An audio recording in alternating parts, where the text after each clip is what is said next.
अच्छा हकीम साहब, एक सफदराबाद के दोस्त हकीम ने हकीम सदीक साहब उन्होंने सवाल किया है कि कैल्शियम का मिजाज की है, ये जरा वजाहत नाल दस दो कैल्शियम का मिजाज। जे सीधा सीधा पुछना तो कैल्शियम का मिजाज अज़राती साबी है।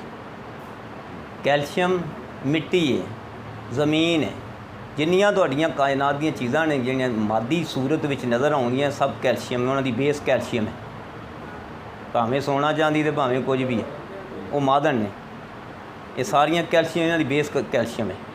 ये ज़लाती साबी ने, कैल्शियम का मिजाज ज़लाती साबी। फिर गुरदे दे टैस्ट विच तीन चीज़ां गिनदे ने, एक कैल्शियम, एक पोटाशियम, एक सोडियम।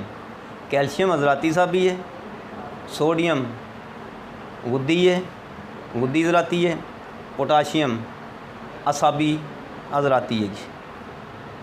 असाबी अज़राती, असाबी गुद्दी भी हो सकते कह सकते जी। यानी ये तिन्ना का मिजाज तुहानूं दस्सिया वे पोटाशियम असाबी, सोडियम गुद्दी, कैल्शियम अज़राती।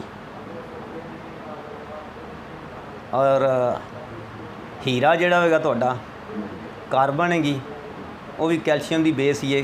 जो तरक्की करती है तो फिर कैल्शियम मिट्टी के उत्तों ही सब कुछ बनया, इंसान भी मिट्टी तो ही बनया, तो सारिया चीज़ां ही मिट्टी तो बनिया, सब मादन ने जिन्नियां ने तुहाडियां मादी चीज़ां ने सब।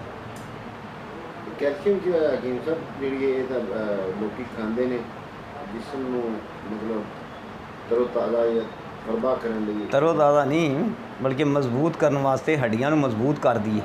हड्डियां का मेन जोज हैगा अच्छा कैल्शियम, फास्फोरस भी। हड्डियां का मेन जोज है कैल्शियम। तो हड्डी की हैगी, हड्डी का मिजाज खुद वेख लो की है। इन्होंने जो पुछने वाले ने मेरे नालों ज़्यादा समझते हैं। हड्डी का मिजाज सर्द खुश्क हैगा। ठीक है।